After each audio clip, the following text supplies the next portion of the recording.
بسم الله الرحمن الرحيم. كل سنة وانتم طيبين أول حاجة. وبعدين يشرفنا إن احنا يكون معنا كابتن فهد، كابتن منتخب الكويت، صح؟ وهذه ليلة سعيدة إن شاء الله كلنا نفرح بيها.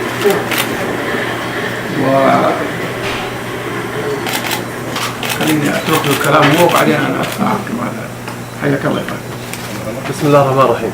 أول شيء أنا سعيد بتواجدي بينكم، وأنا أتشرف إني أكون واحد من أبناء نادي الاتحاد، وسعيد اليوم شوفتكم طبعا، وشرفني إني أكون متواجد بينكم، وطبعا مع العم أبو عمر الرئيس الذهبي طبعا، ومحمد. صراحة الواحد يتشرف يكون موجود بين إخوانه وبين أهله، وما أحس إني أنا غريب أبدا، أنا أحس في بيتي، وإن شاء الله إن الله يقدرني إن أكون عند حسن الظن بإذن الله.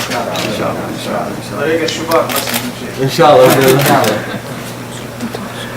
أهلا وسهلا بيك، أنت بين أهلك وإخوانك وإن شاء الله أحبائك، وحتشوف جمهور الاتحاد هذا إن شاء الله يرفعك فوق راسه بإذن الله. إن شاء الله. إن شاء الله تحقق معنا نجاحات كبيرة بإذن الله تعالى. ما يحتاج جمهور الاتحاد طبعا، جمهور لا جمهور، وأنا صراحة أنا من جمهور الاتحاد، ويسعدني إني أكون طبعا، يعني تسعدني شوفتهم في المدرج، وإن شاء الله إني أكون عند حسن الظن بإذن الله. إن شاء الله. إن شاء الله.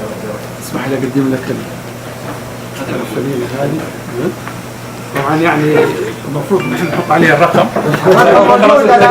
موجود هنا. أحسن لو توسخها عشان برف بعدين صوت. يلا